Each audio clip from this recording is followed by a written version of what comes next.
സംസ്ഥാന PSC പിരിച്ചുവിടണമെന്നും അഴിമതിക്കാരായ ഉദ്യോഗസ്ഥർക്കെതിരെ നടപടിയെടുക്കണമെന്നും ആവശ്യപ്പെട്ടുകൊണ്ട് യുവമോർച്ച സംഘടിപ്പിച്ച രാപ്പകൽ സമരം തുടരുന്നു. കഴിഞ്ഞ 10 വർഷത്തെ നിയമനങ്ങളുടെ ദുരൂഹതയെക്കുറിച്ച് CBIയെ കൊണ്ട് അന്വേഷിപ്പിക്കണമെന്ന് യുവമോർച്ച സംസ്ഥാന പ്രസിഡന്റ് മനു പ്രസാദ് ആവശ്യപ്പെട്ടു.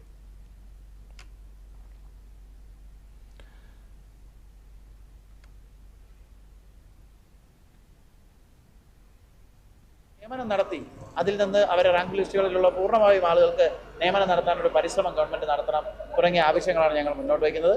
അതോടൊപ്പം തന്നെ അഴിമതിക്കാരായിട്ടുള്ള PSC അംഗങ്ങളെ പിരിച്ചുവിടുകയും അവരെ തുറങ്കലടയ്ക്കുന്നതിന് വേണ്ടിയിട്ട് 10 വർഷത്തെ കേരളത്തിലെ PSC നിയമനങ്ങളെല്ലാം CBI അന്വേഷിക്കുന്നതിന് വേണ്ടിയിട്ട് സർക്കാർ ശുപാർശ ചെയ്യണം എന്നുള്ളത് കൂടി ഞങ്ങളുടെ ആവശ്യമാണ്. ഈ ആവശ്യവുമായിട്ടാണ് യുവമോർച്ച ഇപ്പോൾ ഈ രാപ്പകൽ സമരം നടത്തിക്കൊണ്ടിരിക്കുന്നത്.